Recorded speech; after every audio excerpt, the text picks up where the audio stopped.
السلام عليكم ورحمة الله. مرحبا بكم من جديد في قناة أمي حبيبتي. كنرحب بجميع المتتبعات القدام والجداد. كما العادة البنات كنسلم عليكم وكنقول لكم شكرا جزيلا على البنات اللي سولوا فيا واللي صيفطوا لي ميساجات وقالوا لي فين غبرتي هاد المدة كاملة. انا رجعت البنات دابا ان شاء الله باش نحطوا فيديوهات كما كتشوفوا معايا هاد القريشلات ديال السميده ولا هاد الحريشات اللي كيجيو هكا على شكل بحال الكريسات، كيجيو زويونين وغزالين البنات كما كتشوفوا معايا، وخفاف وبمكونات اللي هما بساط في كل بيت، ما كاينش فيهم شي تعقيدات وساهلين ماهلين البنات. غادي تشوفوا معايا الطريقه وغادي نعطيكم الوصفه. ما فيها لا بيض لا حليب البنات، ساهله كما كتشوفوا معايا. هنا البنات غادي نحتاجوا واحد الكيلو ما بين السميده والفينو. هنايا استعملت واحد 600 غرام ديال السميده رقيقه، وما تبقى باش نكملوا الكيلو درتو فينو. هنا عندنا جوج خمارات، واحد فاني، كاس ديال السنيده وكاس ديال الزيت، واحد القبيصه ديال الملح، وواحد المعلقه كبيره ديال الخميره فوريه. هنا البنات كما كتشوفوا هنا كنسم انايا بشويه النافع ولا حبه حلاوه وزنجلان. هنا ما عنديش زنجلان، اكتفيت بحبه حلاوه والنافع، هذاك الشيء اللي عندي في الدار. ما عندكمش البنات لا نافع لا حبه حلاوه غديروا غير زنجلان. ما كانش عندكم كديروا حاجه وحده هكا غير باش تنسموا. ما عندكمش كتحكوا واحد شويه الحامض وتنسموا به كما كتشوفوا. هنا استعملنا واحد الفاني كما كتشوفوا معايا، ومن بعد غنديروا واحد جوج خمارات. هنايا كنديروا النواشف هي الاولى كنخلطوها مع بعضها، ومن بعد كنضيفوا شويه ديال الملحه، واحد المعلقه كبيره ديال الخميره فوريه. اللي ما عندوش خميره فوريه كيقدر يدير هذيك المعجونه. هنايا كاس ديال السنيده. كما كنقول لكم الحلاوه كتبقى على حسب الذوق. هنايا انا استعملت كاس لان الوليدات غادي يبغوهم حلوين. كنخلطوا النواشف كما كتشوفوا بيدينا هكا، ومن بعد كنضيفوا هذاك الكاس ديال الزيت، كنبسبسوا به هذيك السميده كما تشوفوا.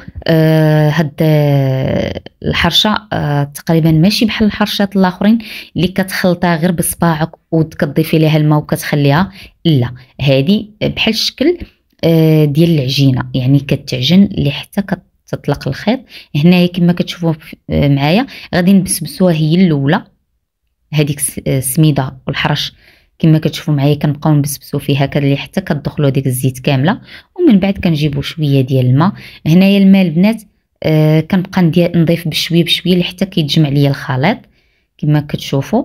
هنا الماء ماشي سخون وماشي بارد، دافي مهرس واحد شويه، وكنبقى نجمع به العجين هكا كما كتشوفوا. كنبقى نعجن فيها، من بعد غادي نحيدها من هذاك البول اولا البانيو صافي، وغنحطها على الرخامه وغادي نبدا ندلك فيها.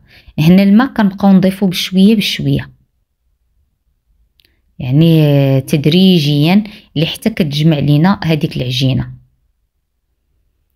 هذيك البنات اللي كيخلطوها غير بصباعهم وكيديروا لها الماء وكيخليوها بحال الحرشه اللي كنديروا في المقله، هذيك بوحديتها. هذه لا، هذه خاصها تطلق الخيط. يعني البنات اللي كيديروا الخبيزات ديال السميده راه تقريبا نفس الشكل ديال هذوك الخبيزات اللي كيداروا في الفران، يعني خاصهم يتدلك مزيان اللي حتى كتطلق الخيط. هنا البنات انا كما شفتوا غادي نبقى ندلك فيها ونضيف الماء بشويه بشويه لحتى ترطب مزيان، تتولي العجينه ديالها بحال الشكل ديال الملوي رطبه. وهنايا البنات اللي ما عندهمش اللي عندها العجانه عفوا راه كتستعمل العجانه. انايا اضطريت انني نعجن بيدي هكا باش تشوفوا كيفاش دايره العجينه. اما راه عندي العجانه راه كنديرها انا في العجانه وكنبقى نضيف لها الماء بشويه بشويه لحتى كتبان ليا ديك العجينه طلقات ورطابت كما كتشوفوا. ومن بعد كندير لها انا واحد المعلقه ديال الزبده اللي عندكم استعملوها، ما تكونش غير ديال التوراق، تكون الزبده اللي كتكال حيوانيه ولا الزبده لا بريري ولا هذا. المهم الزبده اللي تدخلوا فيها واحد المعلقه كديروها وكتبقاو تدلكوا هكا اللي حتى كتدخل هذيك الكميه ديال الزبده كامله في هذيك العجينه. كما كتشوفوا كنبقى نسرحها هكا باش تدخل هذيك الزبده تكون فيها كامله. كندلكها مزيان كما كتشوفوا، غنبقى ندلك فيها لحتى كتدخل هذيك الزبده. هنا البنات راه السر ديال هاد الكريسات هما الدليك، يعني كنبقاو ندلكو فيهم باش كيجيونا خفاف، وكنبقاو نرشو بالماء بشويه بشويه وحنايا كندلكو فيهم. انا كنقول لكم البنات اللي عندهم العجانه راه كيستعملوا العجانه، واللي ما عندوش العجانه الله يجيب ليه شي عجانه في هاد رمضان. المهم حنا كنعجنوهم مزيان كما كتشوفوا حتى كيرطابوا وكيولوا هكا. كندهنوها بشويه ديال الزيت كما كتشوفوا، وكنغطيوها بالسلوفان، وكندوزو باش نحضروا هذيك السميده رقيقه اللي غادي نفندوها فيها. هنا من بعد ما خليناها اختمرت وضوبلت في الخميره ديالها كما شفتوا، راه شفتوها فين كانت في القاع ديال البول. من بعد ما ضاعف الحجم ديالها كما كتشوفوا اختمرت مزيان. يعني البنات نتوما اللي كنتو باغيين تستعملوها اولا غطيبوهم هذيك النهار، راه كاين اللي كيعجنهم في الليل والصباح كيلقاهم خامرين، وكيبدا غير يدير هاد الكرات كيدهن ايديه بالماء ولا كدهني ايدك بالزيت صافي، وكتبداي ديري هذوك الكرات في هذيك السميده اللي دهنها حتى هي بالزيت. بسبسنا سميده بالزيت هما اللي فندنا فيها هاد الكرات كما كتشوفوا معايا البنات. هنا الكرات البنات لا بغيتوهم باش يجوكم حجم واحد، من الاحسن انكم تعبروهم. هنا كندير انا 60 ما بين 54 حتى 60 غرام، يعني انت غاده 54 56 شوفي انت وعلى حسب الحجم اللي بغيتيهم. وهما راه كيعاودوا يخمروا باش يضاعف الحجم ديالهم عاوتاني كما كتشوفوا معايا البنات. كنبداو ناخذوا الكرات. هنا اللي بغى يدير الماء في يديه راه كيديرها، ما بغاش الزيت يحيد الزيت ويدير الماء. انا كل مره وشنو كندير، بعض المرات كندير الماء، بعض المرات كندير الزيت. انا وشنو متوفر عندي كنبقى ندير في هذوك الكرات كنعبرهم وكنفندهم في هذيك السميده اللي انايا دايراها فيها الزيت، يعني مبسبساها بشويه الزيت. وهنا من الاحسن البنات الا كانت عندكم السميده الغليظه ديال الكسكس راه كتجي رائعه فيهم، لان كتجي فيهم واحد الحروشيه زوينه من الفوق. من الاحسن البنات الا لقيتوا السميده ديال الكسكس ديروها. انا حيت كانت شيطه ليا من السميده اللي قلت لكم درت 600 غرام، بقى شيط ليا واحد شويه ديال السميده رقيقه هو اللي استعملته، ما درتش الفينو، السميده رقيقه البنات. كما قلت لكم البنات غنكملوا الكميه ديالنا كامله، ومن بعد غادي نخليوهم كما كتشوفوا معايا، غادي نخليوهم باش يعاودوا يختمروا للمره الثانيه. ضروري البنات ما تخليوهم يختمروا باش يضاعف الحجم ديالهم. غطيوهم او دخلوهم الفران هكا كيبقاو سخان وما ما كيضربهمش البرد دغيا كيخمروا لكم. الا درتوهم في الفران يختمروا. انا كنديرهم في الفران كنصايبهم نقادهم وندخلهم الفران هكا لحتى كيضاعف الحجم ديالهم كما كتشوفوا.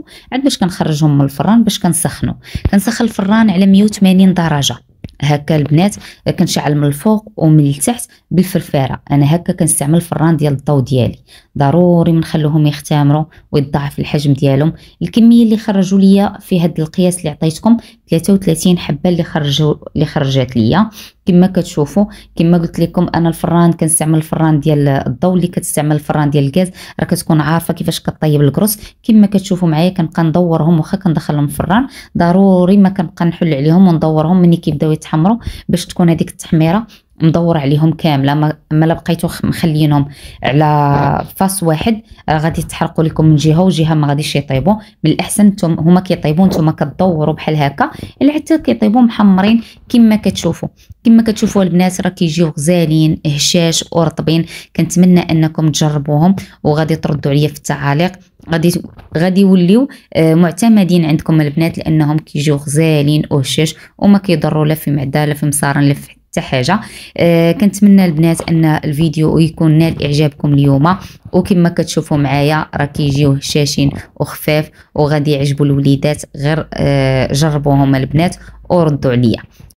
كنتمنى البنات انكم تبارطاجيو الفيديو مع صحاباتكم وحباباتكم وفي جميع وسائل التواصل، وهكا ان شاء الله باش تدعموا القناه، ونبقى نصايب لكم فيديوهات او نحط لكم فيديوهات هكا ديال الكوتي ديال رمضان ان شاء الله. علاش لا نديروا وصفات ديال رمضان هكا اللي كيكونوا بساط وما كيكونش فيهم مكونات بزاف على قد الجيبه البنات. هكا نقول لكم السلام عليكم.